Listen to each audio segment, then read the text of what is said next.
So I've realized I'm much better behind the camera than in front of it. So I'm going to do this voiceover narration to kind of introduce this latest video. One that we've called, oh, that's how you do it. It's a eureka moment when you realize how to make this happen. And this is our holding tank of our Black Knights. Dark Knights, excuse me. Our German Black Rams. And as you can see here, this is my breeding stock. So what we've had is our last batch gave us some pretty solid examples of the breed, and we're keeping them here to hopefully develop the next generation. So looking at this guy, that guy, and back there, those two guys. Well, one's a girl, that's a girl, and that's a guy. That's another girl that just pushed away the other girl. We're hoping to come up with some more breeding pairs to join the lovely Selena. We could, oh, there she is. The lovely Selena and the rascally Bruce, who have been separated because, well, we'll talk about that later. What happens is if you don't have a successful clutch, or you pull the eggs and a pair is left without their eggs, you could have some hostility between the pair, and we did. So for their own safety, we had to separate the two. But anyways, back to the point of the story. The point is that this video will show you the moment when we realized the way we were trying to do this did not work. And I wanted to start this video with an example of why we can honestly say we figured it out. We're looking now at the Blue Blacks, which along with these Dark Knights were from the same spawn, the same clutch. So as I said before, the Dark Knight pairing of Selena and Bruce gave us a 50-50, 50% Dark Knights, 50% what can be called Blue Blacks, which are not GBRs, German Blue Rams.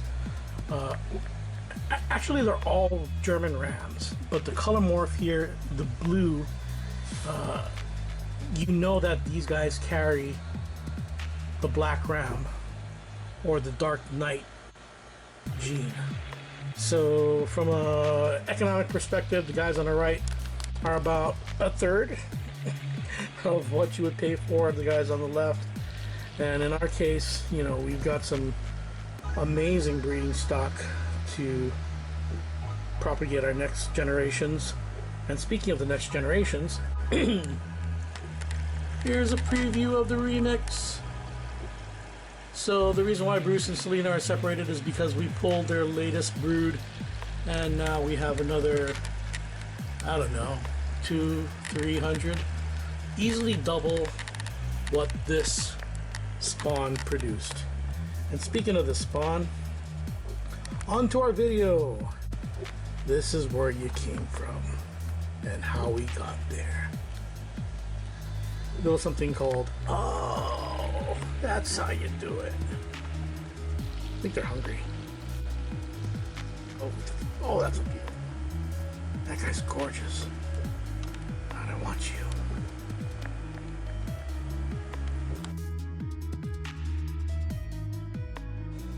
Okay, so these are free swimming little babies. Tiny little babies. Holy crap.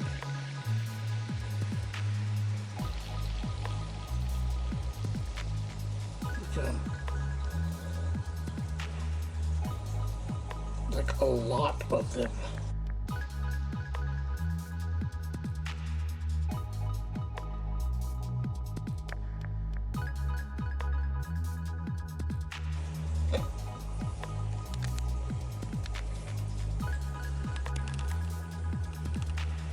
Feed you guys. Good job, you two.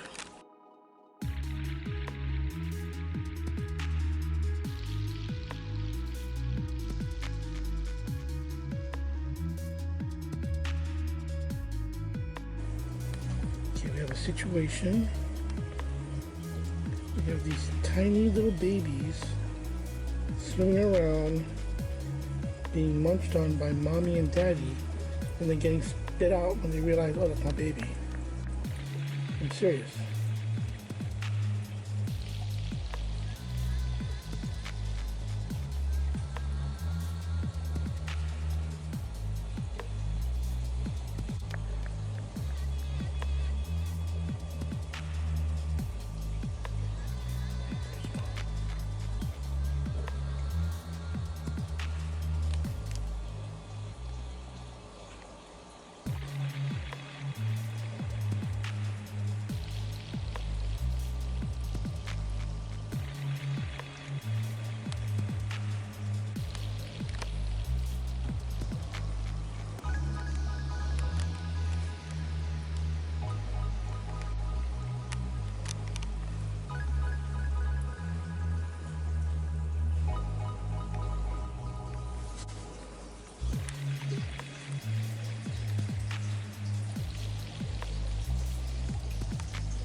First of all, you have no idea what it's taken to get us to here. Literally, as a documentarian by nature, and having this camera right by the side of our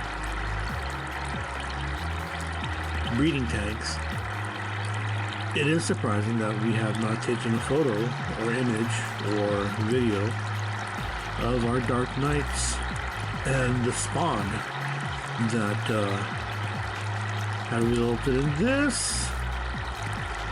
Wowie, wow, wow. I mean, 1, 2, 3, 4, 5, 6, 7, 8, 9, 10, 11, 12, 13, 14. I'm talking knock on wood right now, because this is the most vulnerable stage of their development. I'm talking dozens and dozens and dozens of little dark night German ram fry. But yeah, this is the first spawn that we actually took out. Well, you can't really see them now. Gotta do some recycling here. That we took out of the tank. And while the German blues have but a few, oh, there's one.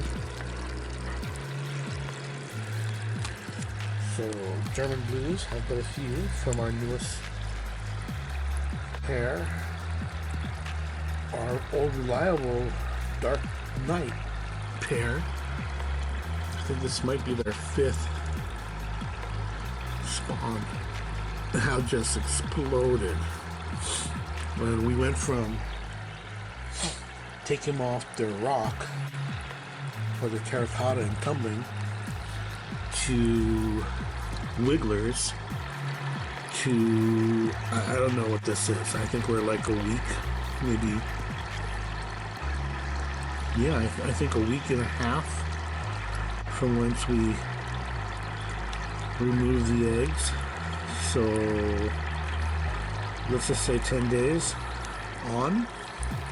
I've given them a little egg slurry and some Hikari first bites, and this literally, as we have researched, is their most vulnerable leading up to this point. Let's just say that this exact stage isn't, it's the furthest we've been. I mean, I'm not saying that this isn't coast is clear, but as soon as they double in this size and get to the point where they can eat baby brine shrimp, then we are like, phew.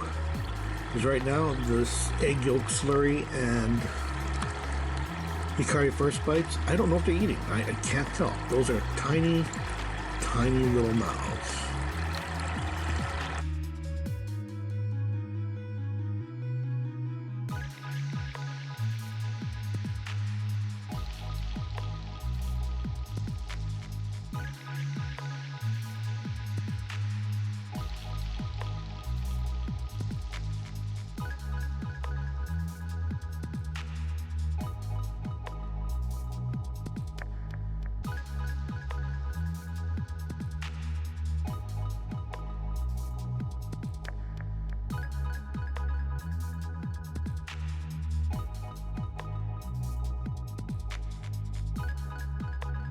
So again, documentarian has not done his job, but we're looking at the 10-day mark from when the eggs are removed, probably 2 days in with the parents after they were laid, fertilized, removed, and then yeah, tumbled. And again, dark night, dozens upon dozens upon dozens. Its own little container with airflow here, multiple water changes daily, if not twice, and a feeding schedule which will now go to 4 to 5 times a day. And again, the difference between our first time spawn from our newest German ram pair to the 5th spawn. And so noted. Day 10. We'll keep you updated. You're so cute. You're so cute.